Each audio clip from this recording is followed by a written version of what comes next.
कालच माझ्या मैत्रिणीचा कॉल आला की तुला आमची भिशी जॉईन करायची का गं? आम्ही 5 वर्षापासून एकच भिशीचा ग्रुप आहे.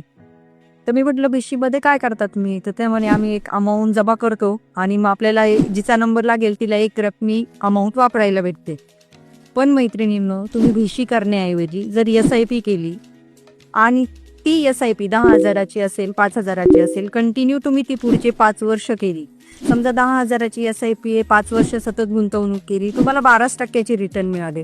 तरी पण 5 वर्षात तुम्ही भरले 6 लाख, त्याचे तुम्हाला मिळतील 8,11,000 रुपये.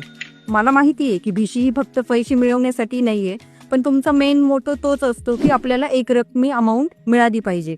पण त्या अमाऊंट बरोबर जर तुम्हाला व्याज जरी मिळालं तर त्यात काय वाईट आहे? तर तुम्ही एकमेकींना भेटण्यासाठी, किटी पार्टी करण्यासाठी 1,000ची किटी चालू करा.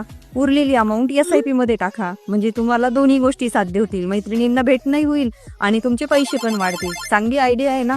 तर आजच स्क्रीनवर दिलेल्या नंबरवर संपर्क साधा. धन्यवाद.